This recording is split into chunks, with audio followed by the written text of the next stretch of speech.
Good evening, ladies and gentlemen, and welcome back. We made it to a second episode. You're listening to the TASL Fantasy Football Chat podcast. It's Tuesday, the 22nd of September, and the episode title is We Need to Talk About Kevin. Rob, good evening. How are we doing? Yeah, not too bad, thanks. How are you, Phil?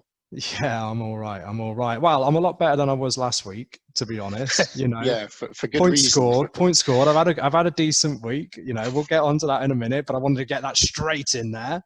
A couple of decisions that I've made for my opening week. Some of the boys calling for me to pile on that wild card early doors, but I kept it cool, kept my composure, and it's paid off for me this week. How have you got on? Not as good as last week, and obviously I was against yourself this week, so come out with a 62 this week. Yeah, in the head-to-head. So I come out with a 62, which is okay. I mean, 62 is a winning score in a lot of weeks as well. It is, but it didn't quite beat my 84. No. So out of our group, then I was third. So only you and Leo. Were you really? Were you really? Yeah. Wow. Okay. And you mentioned Leo there. Big shout out to Leo Young, ladies and gents, for sorting us out some art for the channel. So big up him. He's a very talented guy. He is indeed. Yeah, thank you, Leo. So, Rob, obviously you made just the one change, I think it was, from game week 1 to game week 2, didn't you? You went quite early and you brought Gabriel in for Sice, I believe. Yeah, I did. Yeah, I brought Gabriel in, and I'm kind of pleased that I did in the end, because obviously Sice had a bit of a mare against Man City. He did, and I mean, I guess that's also potentially a more long-run thing. I mean, Sice is the yellow card king, of course, and he picked up another one. Yeah, and I only knew that last week when you told me. Yeah, I only knew that last week when you told me he was the yellow card. Would it be safe to say that I influenced your decision there, Rob, or had you already made it? I'd already made it. No, you're a man of impulse, Rob, and that's why I love you.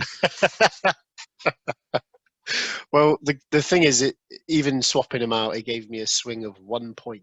So it was a 1 point positive. And those 1 points, they can make the difference. I mean, not in the head-to-head week this week, but overall, it wasn't the worst. It wasn't the worst thing to do in the world. I mean, Wolves have got a decent round of fixtures coming up, but Gabriel, biased as I am, he looks a threat in the opposition box as well as being quite sturdy in his own. He is, yeah. I'm surprised that Arsenal conceded. I didn't think that was going to happen. Well, we were poor. I mean, I watched the game and we were very poor, and we were lucky to come away with the 3 points. I'm hoping it's one of those good signs where you win having not played well, rather than, oh, you're not playing well, you're going to get unstuck eventually. So I hope it's that from an Arsenal perspective.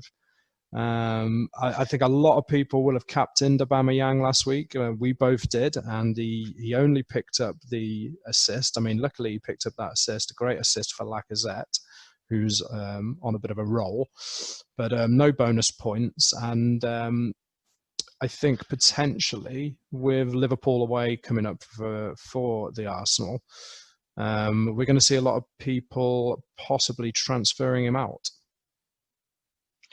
Yeah, it's a possibility, isn't it? He does tend to do well against Liverpool, though. And just, again, I haven't got anything in front of me to tell me that's the case, but just from recollection, he seems to get goals against them. So it'll be interesting to see. I mean, he scored a great goal in the Community Shield against Liverpool. And it'll be interesting to see how that one plays out next Monday. But, I mean, coming back to game week 2, it was a record goal-scoring week for the Premier League.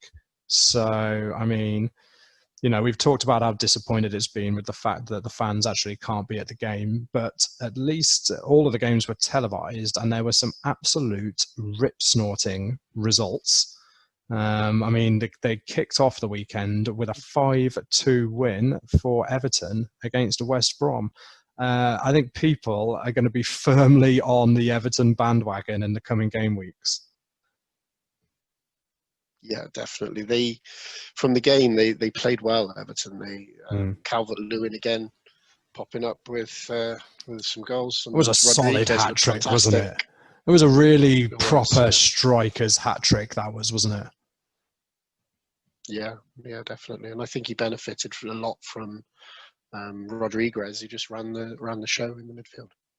I mean, I have to say, I was a bit of a Debbie Doubter about this Everton team, and I think they've still got a long way to go before I even consider getting a couple of in. I mean, I have to admit, it was I was having a bit of a barbecue Saturday lunchtime, and so I couldn't watch the game live. But my one transfer from last week was a decision I made to bring. I actually went for Doucouré. So I thought, he is an interesting one at 5.5 million, where I do feel like there is a bit of a chance of some goals or assists with him, with the way he plays from midfield. And I saw the Everton score as the notifications were coming through, and I'm thinking, well, I've got a chance. I've got a chance at something here. Waited for the end of the game. I picked it up, looked at the app. He wasn't involved in any of the goals, and he picked up a yellow card. So, I mean, I bought him in for Souček from West Ham, who did come close to scoring against us a couple of times, but it's I think Souček's price is probably going to take a bit of a hit in the coming weeks as people ship him out of their teams.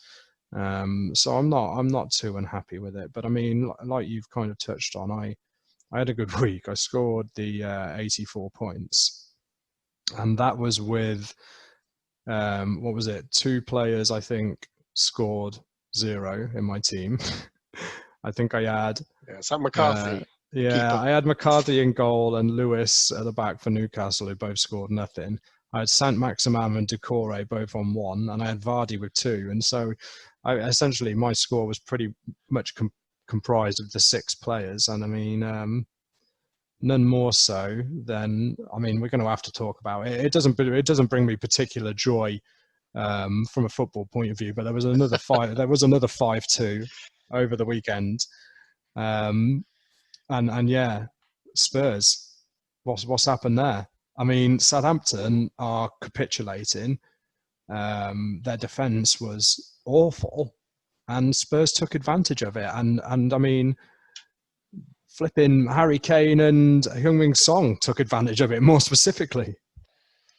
Yeah, he was excellent. I mean, the goals were every single one of them was a cracking goal, and you could just see the way that they played together. You can see they just know each other so well. He was so calm and confident with his finishes, wasn't he?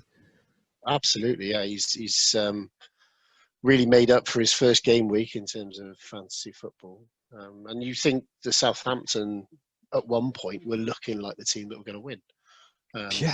Ings got the goal, and he was thinking, "Oh, here we go again. This could be another bad result for Tottenham." But again, they've done the business, and now with Bale coming into that side, I think he's injured at the moment, isn't he? But I think when he does get into the side, when he recovers from his injury, they could be a handful. I mean, that is a big move for them, isn't it? I mean, obviously the hype amongst our friendship groups living in South Wales are obviously off the charts at the minute. There's a lot of Welshmen looking forward to seeing him back in the Premier League. I, for one, hope he doesn't do very well. But I mean, at 9.5 million, I believe he's coming into the game at. Is he going to tempt you? It's quite high. No, not it's that. A lot, I think it? It's one of those. It is. Yeah, I think it's one of those where you have to see how he adapts. How it's what you got to try and get him on the way up. I think it may be a bit too early just to stick him in from fitness issues. Do we think? Yeah. I mean, he looks a fit guy. It's been a while. Yeah. I think the Premier League again. We've talked about this last week with certain players coming in from other leagues. How long does it take them to adapt? Will it take Gareth Bale long to adapt to the pace of the Premier League? Because it's relentless. Hmm. So that'll be interesting to see whether it takes him a while. So I no, mean, not 9.5. If he was a bit no. cheaper, then possibly, but it's a lot of money. I mean, a fit and firing, top of their form front three of Son, Kane, and Bale is surely as good as it gets, not just in the Premier League, but you could argue around the globe as well. Yeah, they all offer something different as well. They're all very different types of player.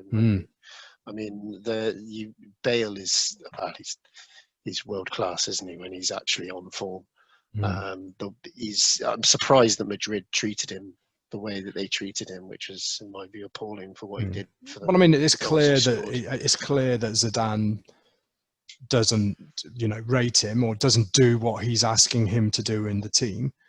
I mean, to a lesser extent, it's a similar situation to a much lesser extent. Look, I'm not putting Mesut Ozil and Gareth Bale on the same levels, particularly now. Real Madrid, Ozil maybe, but I mean, clearly he's a talented footballer, but for one reason or another, the manager just doesn't want him near that certainly that starting team, and in Ozil's case, the squad full stop. And clearly Real Madrid wanted Gareth Bale out of the club.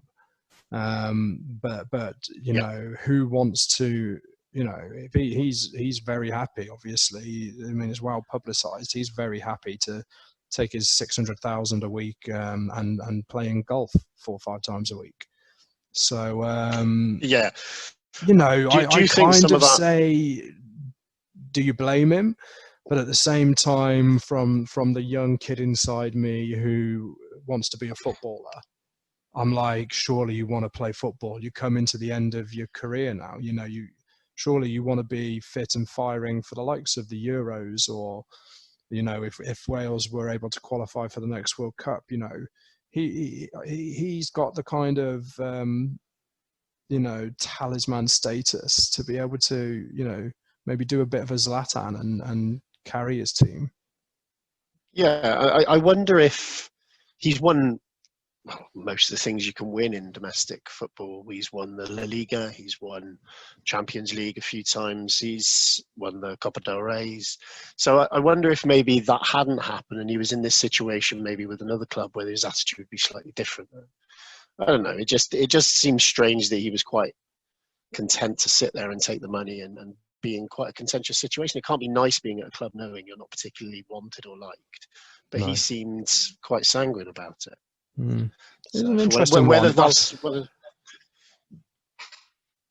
I mean, look, it's an interesting one, and let's see how he gets on when he's fully fit. I mean, before we move away from Spurs, though, Rob, before we started recording this, you gave me a sneaky insight into the change you've made for the next game week, and I will let the listeners judge for themselves, but I think I feel fairly safe in saying it was a bit of a controversial one. Do you want to enlighten the listeners? Yeah, well, so before the last game week, I came very, very close to making 2 changes. One of them was to put Rodriguez instead of Son.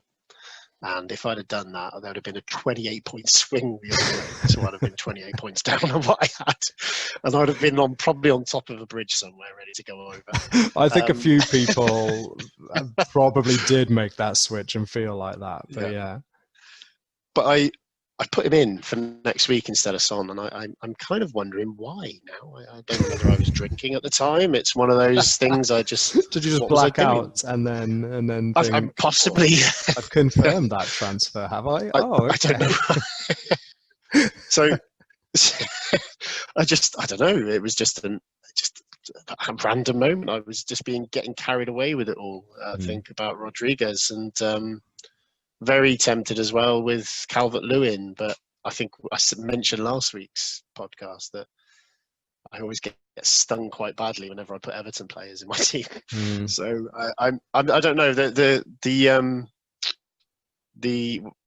it the wild card? What's the one called when we can? Yeah, that's it. The wild card, the one where the free hit, so you can. Yeah, it's winking at me at the moment.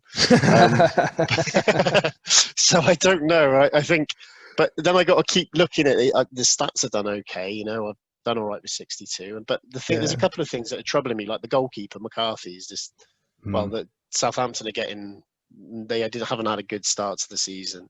Maximo, I think you touched on. He hasn't really had a particularly good one, and he was in there for a lot of people's teams because he showed potential to be a grind. You know, gradually grinding kind of points for you, but it's not really happening. So I don't know. And of course, there's Salah sat there. There's the Salah conundrum, but he's going nowhere because again, he can pop up with a couple of goals in the game out of nowhere.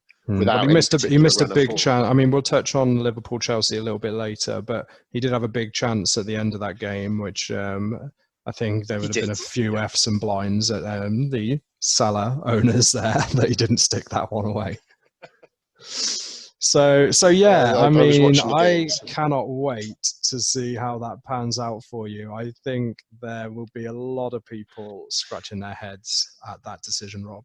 And I mean, yeah, maybe we should send maybe we should send out the disclaimer, not to, you know, it's not don't drink and drive, it's don't drink and make FPL transfers. I think maybe I'm still scratching my head now. A government campaign. They've not got a lot on their hands at the moment. Maybe we could pitch it to them and get a letter sent to number 10. Sounds like a good idea. And even though Spurs have got Newcastle, so you know, potentially another Son hat-trick. Hey, you never know. I mean, yeah, Newcastle, a great result for Brighton. Obviously, more pay. I believe that was his first double-digit game week. But Newcastle had a mare, especially after a good start, and it has led me, I should say, along with the Man City game last night, to make a couple of early changes, which I don't like doing in general. You know, I haven't got a problem with taking the 4-point hit, but especially when there's League Cup games on this week, you never know what teams they're going to put out. And so it worries me that there's going to be an injury or there's going to be a suspension that kind of scuppers you moving forward. But with Mr. De Bruyne and the fact that he was imminently about to jump up in price, along with Mr. Saint-Maximin about to drop in price, I have made a quick double change. I've decided to bring Aubameyang and Saint-Maximin out, and I've bought KDB and Daniel Podence in from Wolves, who have got a very good run of fixtures coming up. I mean, we saw Man City play last night for the first time, and I don't know if you watched the game, Rob, but they were electric. Yeah, I listened to the game last night because I was in the car. They seemed dominant all the way through. I think Wolves come back towards the end, but it was just a matter of time before they got the goals they needed. And Kevin De Bruyne is fantastic, isn't he? I mean, Kevin De Bruyne, we will surely run out of superlatives for this guy. I mean, how good is he, Rob? Is he, you know, do we start talking about him, you know, or when do we start talking about him in the same circles as Messi, Ronaldo, you know, Lewandowski, the way he's performing at the minute? When do we start talking about Kevin De Bruyne in the same way? I don't know. I don't think it's easy to make those comparisons because De Bruyne. Do you know? It reminds me a little bit of Paul Scholes, the way that he's talked about, and he doesn't stand out like the Messi or Ibrahimovic or Ronaldo, but he's just ties everything together for Man City, doesn't he? I mean, is it his position on the pitch because he's not a striker or he's not an attacking forward? He is a midfielder by trade. I mean, of course, he's an attacking midfielder, but just all aspects of his game. I mean, he's kind of. I mean, maybe if we compare him to two of the midfield greats we've seen in the Premier League in recent years, in the likes of Gerrard and Lampard. You know, is it fair to compare him to those guys yet, or does he need to do it for a few more seasons? I think it's a hard one. You see, when we talk about Gerrard pulled a team along for a long time. Whereas De Bruyne has sat there with some very good players around him. I mean, we're talking top end, aren't we? In what he's got in front and behind him. Well, less behind, I suppose, with Nathan Ackley and more in front. And John Stones, yeah.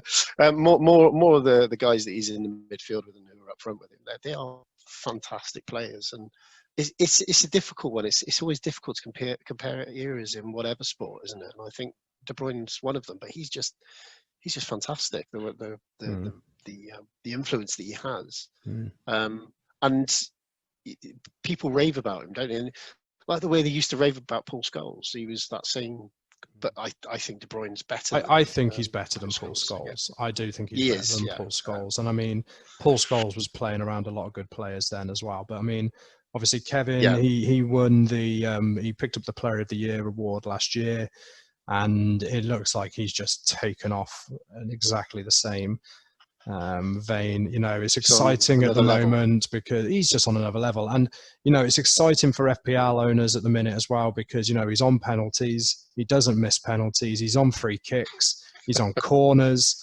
He's just, I mean, he must be up there for number of touches on the ball in general play.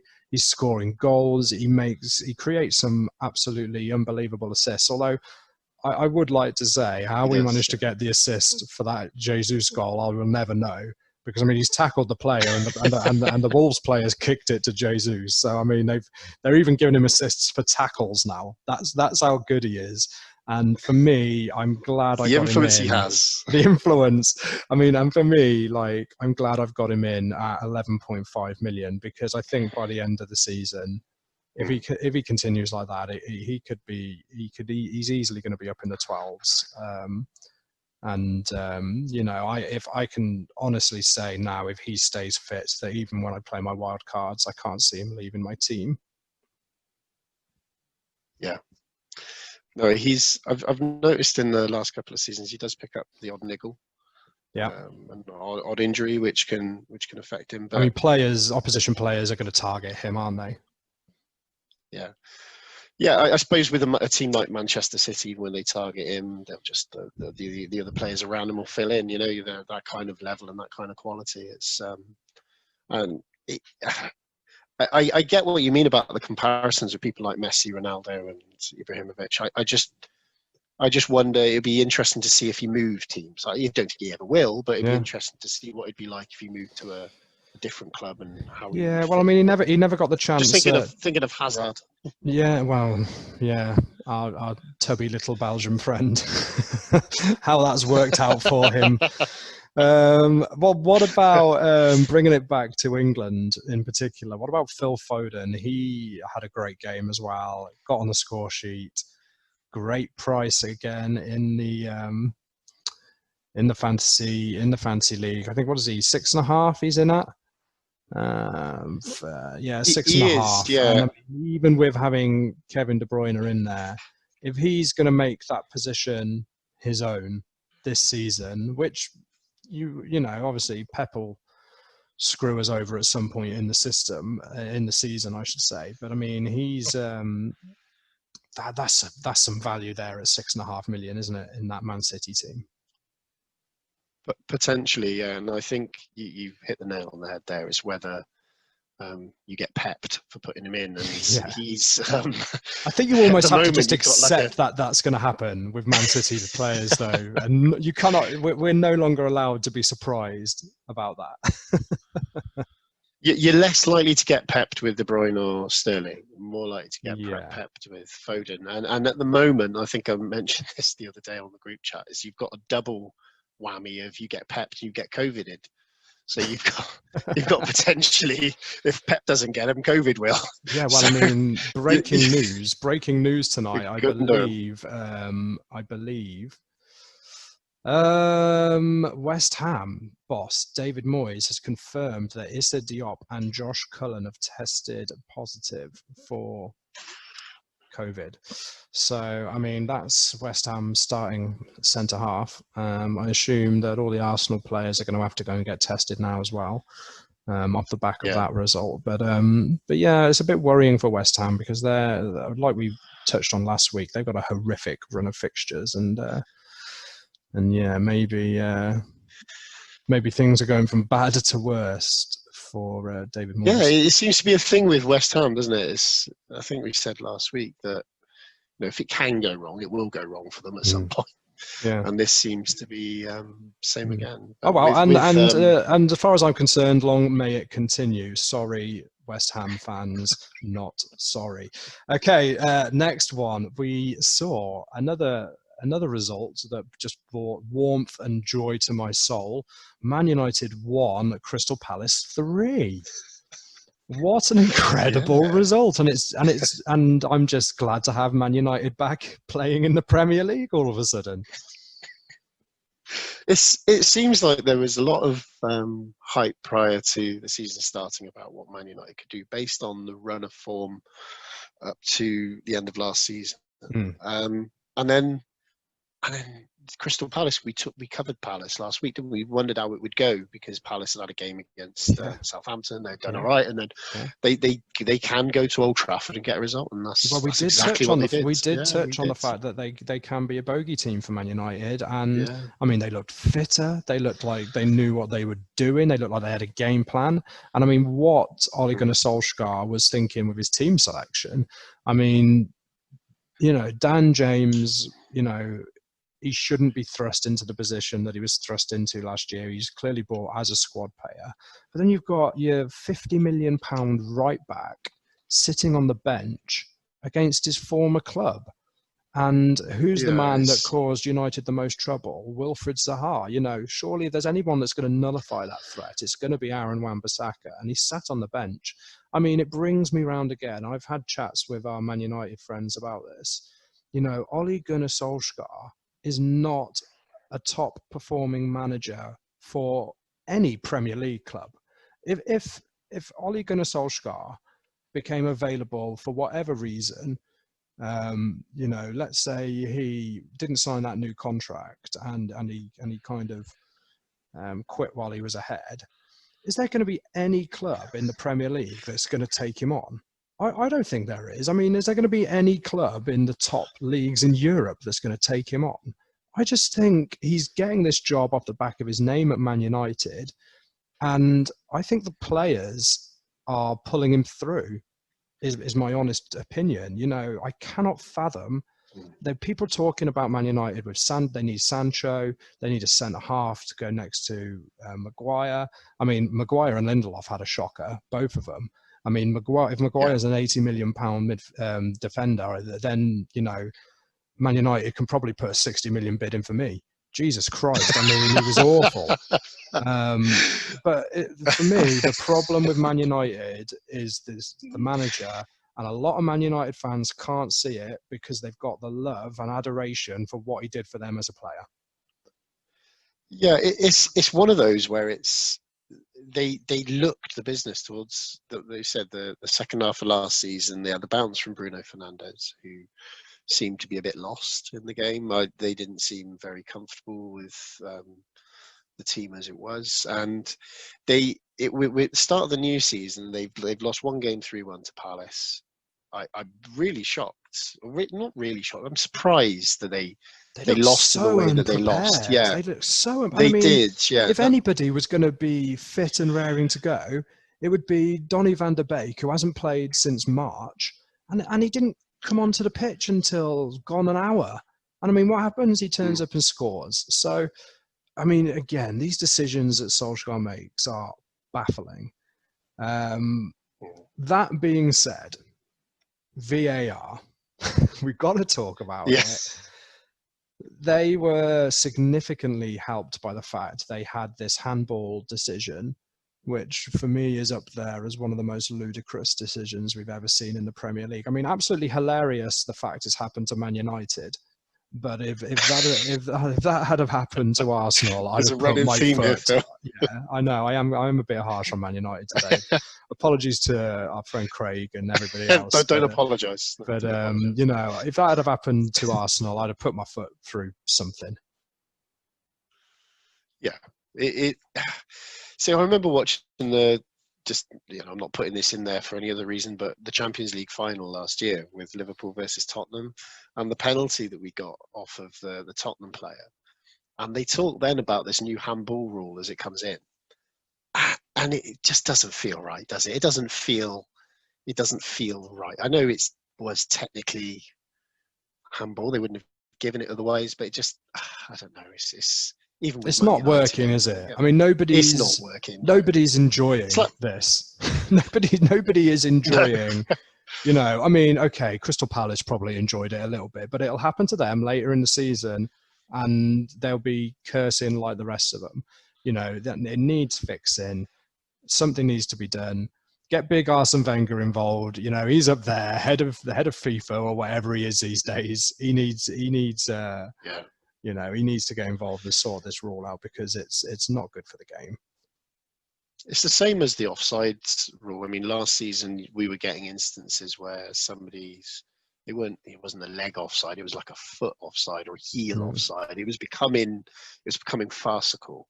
And I think this handball situation has gone the same way. And I go back to that Champions League where they got a penalty, and the commentator, I can't remember who it was, but said, wait until the next season, we're going to see more of this controversy. Yeah. And he was right. He was absolutely right. But I'm not complaining any time they lose. It really does bring a smile to my face, because I haven't got any Man United players in my team. So I've stayed away, and I resisted the temptation to put Bruno Fernandes in. Did you feel for the people that transferred Son out for Bruno? Not at all. But I'm going to be in that category next week when Son pops up with some more goals. You could well be, Rob. I'm sure we'll come back to that. Yeah. I mean, they were compounded by the fact that David De Gea made a good penalty save from Ayew, and then because his foot was an inch off the line, it was retaken. And again, you know, it reminds me of do you remember the Euros when Wales ended up doing really well and England got knocked out by Iceland famously? No. Well, do you remember that tournament was riddled with penalties for... No. You blocked that tournament out, have you, Rob? No, I don't know what you're on about. Tournament didn't happen. You know, it reminds me of when lots of penalties were being given for the grappling in the box. And I mean, that soon went away. So let's just hope this silly handball and this silly foot off the line thing goes away. Disappears. Yeah, I agree. I think it needs to end. I think it's only something that's come in the last year where they've seemed to be so harsh on the rule, and it's spoiling the game, I think. Yeah, I agree. We touched on a little bit the Liverpool game, but it was a clinical performance from them away at Chelsea. Chelsea obviously still have a lot of players settling in. I mean, Havertz had to come off when they had the red card. He was sacrificed. Werner was obviously trying very hard, but it didn't quite fall from him. I mean, there's glimpses there. You know, is it too early to start talking about the Chelsea striker curse, or are you thinking that he's going to come good in the coming weeks? It's a difficult one. I mean, they were hamstrung to some extent by the red card, and Christensen. Was it Christensen? He tried to rugby tackle. Yeah, well, I mean, I think he successfully rugby tackled him, and that was the problem. Yeah. I think it would have been a red card in rugby, never mind football. I think that Werner showed bits within the game where his pace came in, and you could see it coming. And then I think, unfortunately for Chelsea, the red card kind of affected them, didn't it? It stopped them getting any kind of momentum. I'd like to see them against West Brom. That may be his way of getting his first goal, getting off the mark, because they've been atrocious. They have. But we'll cover the Chelsea striker curse another time. Occasion, I agree. Yeah, I agree. Yeah. I'm saving that one because I want to add his name to the list. Excellent. Okay, well, we want to cover one more game before we chat about something a little bit different, and that's the Sheffield United Aston Villa game. Now, Rob, very interesting going-ons last night amongst our group chat with some of the boys. I mean, we did kind of, or you in particular, warned people away from the Sheffield United players last week. And this week, a red card for John Egan and Lundstrom missed a penalty. I mean, we had a wonderful scenario again in our group chat with our head-to-head league where one of our guys, Phil, he had John Egan in his team who proceeded to get sent off. I know that Lee had him as well, so they weren't happy about that. Phil's response to this was Lundstrom better go and score at least a hat-trick now to make up for this. To which I went on a mini rant about why on earth someone would put John Lundstrom in their team is an absolute nonsense. He's changed position, he's more expensive, he's got no value, he's into the last year of his contract. They don't know whether he's going to leave before the end of the window or not. To which point I look up from my phone to see John Lundstrom step up to take a penalty against new Aston Villa keeper Emi Martinez. And while I was about to eat my words, the big man went and saved it to just compound misery to those people that had Egan and or Lundstrom. Yeah. Very enjoyable. Which was our mate Phil, who had both of them in Phil. Yeah. I mean, Villa kind of, he was distraught and it was delicious. I could taste his tears. So I mean, yeah, that was that. I mean, Villa, they flattered to deceive a little bit. They weren't great. I think they're going to struggle again this season unless Ollie Watkins starts scoring. I mean, he's one that's definitely on my watch list at the price he's at. But it still just looks like they're lacking in the final third. They struggled to break down that resolute Sheffield United defence. And it was the centre-half Konza that ended up, coming up with the goods there. Tyrone Mings with the assist. But I won't be tempted to bring any Villa players and, of course, Sheffield United players into my team anytime soon. Maybe Emi Martinez. Because he's cheap. I was going to say Martinez. He had a fantastic game. He saved a penalty, and I just love him for how good he was for Arsenal at the end of last season. Yeah, I was going to mention then about the goalkeepers, and that I've looked at Martinez because he's quite a solid goalkeeper, but it's whether Villa's run of games who they've got over the next few weeks. Like they got Fulham game week 3, which isn't too bad. I think they could do all right there, and then it's from there on they've got Liverpool, so it could be an absolute disaster bringing him in just for the one weekend, but it's one of those, isn't it? I mean, Southampton, whether they improve. Yeah, you're not wrong. I mean, you'd like to think that Hassan Hüttl will sort Southampton out, but it'd be interesting to see how those kind of clubs with the 4.5 mil goalkeepers get on in the next 5 to 10 game weeks, I suppose. So we're coming towards the end, Rob. It's been great chatting with you once again. But before we do head off today, we just wanted to touch on something very briefly. And I mean, the transfer window's still open. I believe there's 13 days left. I kind of spoke to you in the week about this, and I said to you, is 30 the new 20?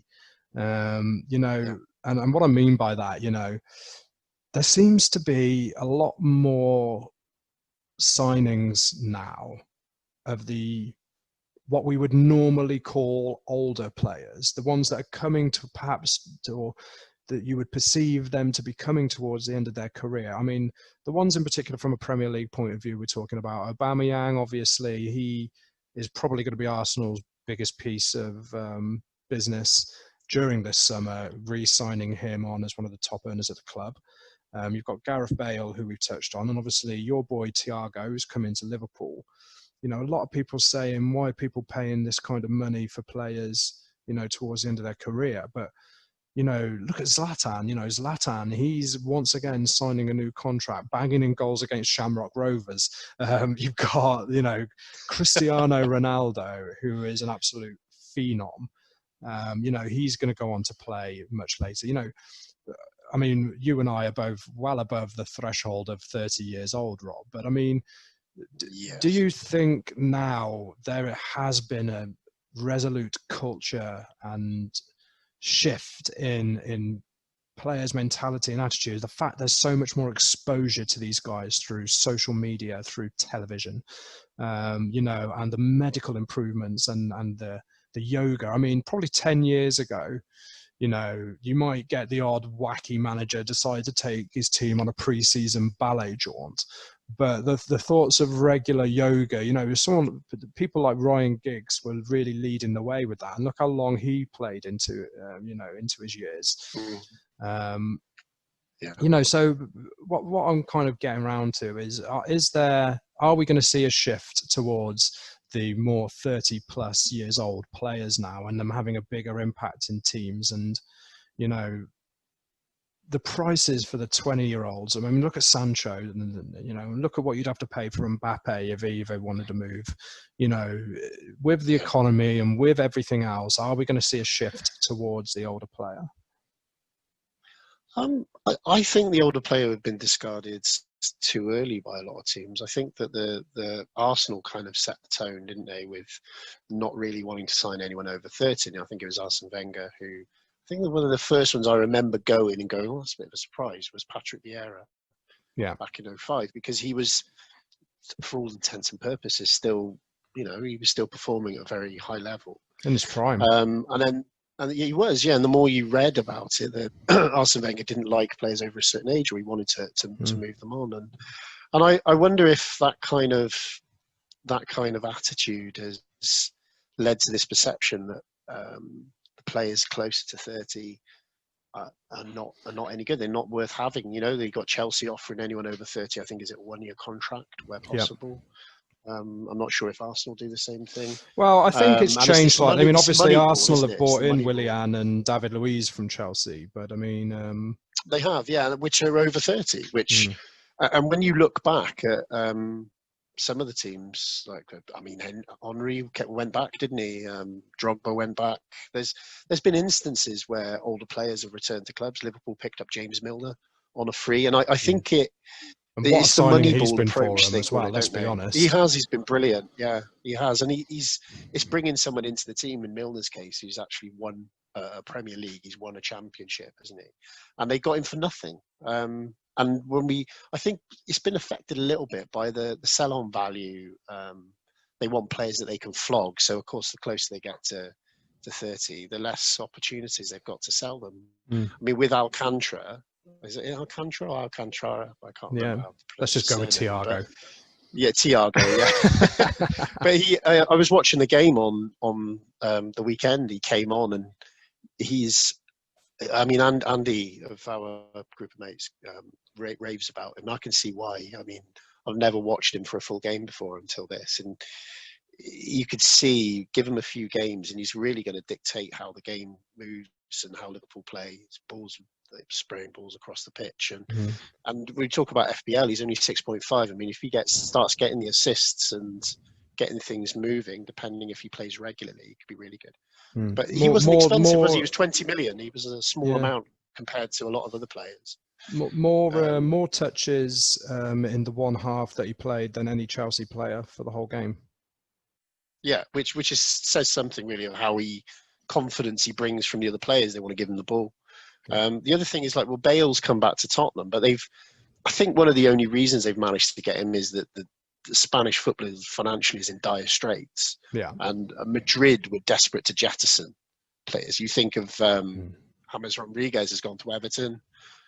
Was he? I think he was still owned by Madrid, wasn't he? Yeah. Well, he was at Madrid, and I was reading today that